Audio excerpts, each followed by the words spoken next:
So hello everyone, কি খবৰ আশা কৰো সকলোৱে ভালে আছে ন জানো সব ভালে থাকিব। সো আজি মই এটা বিশেষ কথাৰ কাৰণে আইছো। সো কথাটো হৈছে কালি ইউটিউব ভিডিও চাই থাকোতে আমাৰ ইউটিউবাৰ দাদা এজন আছে MrBarmon বুলি।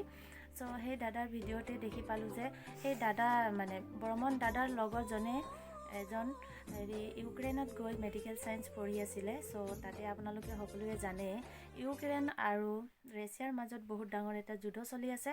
সো সেই দাদাৰ লগৰ জনে আমাৰ ইণ্ডিয়ালৈ আহিব পৰা নাই। সো মই বিশেষ একো নকওঁ, সেই ল'ৰাটোৰ মুখৰ পৰা আপোনালোকে শুনি লওকচোন কি কৈ আছে। নমস্কাৰ, মোৰ নাম আব্দুল মই সুমি ষ্টেট ইউনিভাৰ্চিটি ইউক্ৰেইনত মেডিকেল সায়েন্স পঢ়ি আছোঁ।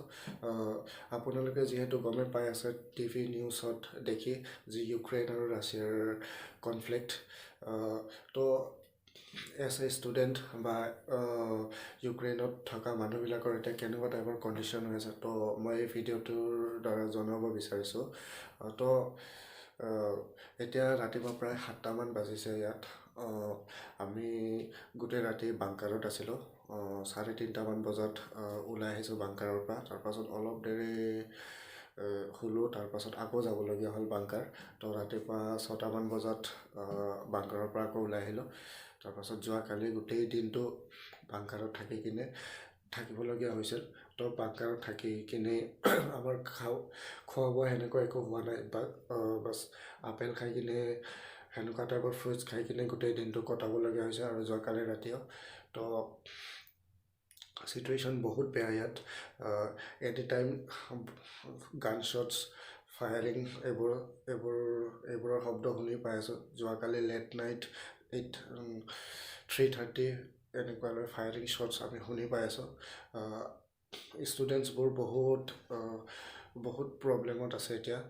মই এই ভিডিঅ'টোৰ দ্বাৰা MrBarmon চেনেলটোৰ দ্বাৰা আপোনালোকক এই ভিডিঅ'টো শ্বেয়াৰ কৰিব অনুৰোধ জনাইছোঁ। আৰু মই বিচাৰোঁ যে এই ভিডিঅ'টো আপোনালোকে শ্বেয়াৰ কৰি আমাৰ আসাম গভৰ্ণমেণ্ট, ইণ্ডিয়ান গভৰ্ণমেণ্ট আৰু ইণ্ডিয়ান এম্বেচিক জনাওক যাতে আমাক ইয়াৰ পৰা সোনকালে ইভাকুৱেট কৰি লৈ যায়। কাৰণ বহুত বেছি প্ৰব্লেম হৈছে। এতিয়া আমাৰ ফুড এচেঞ্চিয়েলছ যিখিনি আছিলে সেইখিনিও শেষ হৈ গৈ আছে। খোৱা বোৱাৰ প্ৰব্লেম হৈ আছে বহুত। আমাৰ গ্ৰ'চাৰী ষ্ট'ৰত গ'লে গ্ৰ'চাৰী একদম লিমিটেড দিয়ে, আৰু এনি টাইম বাংকাৰত থাকিবলগীয়া হয়। তো বহুত বেছি প্ৰব্লেম হৈছে। তো এই ভিডিঅ'টো আপোনালোকে যিমান পাৰে শ্বেয়াৰ কৰক। মই অলপ মোৰ উইণ্ডৰ বাহিৰত কেনেকুৱা টাইপৰ পৰিস্থিতি হৈ আছে সেইটো মই আপোনালোকক অলপ দেখাব চেষ্টা কৰি আছোঁ। বাহিৰৰ ভিউ, আৰু মই এতিয়া মোৰ কিটচেনৰ পৰা বাহিৰৰ ভিউটো দেখাব চেষ্টা কৰি আছোঁ। আৰু কিটচেনত কি আছে নাই সেইবোৰ অলপ এনে দেখাব চেষ্টা কৰি আছোঁ। তো এইটো হৈ গ'ল মোৰ কিটচেনৰ বাহিৰৰ ভিউ।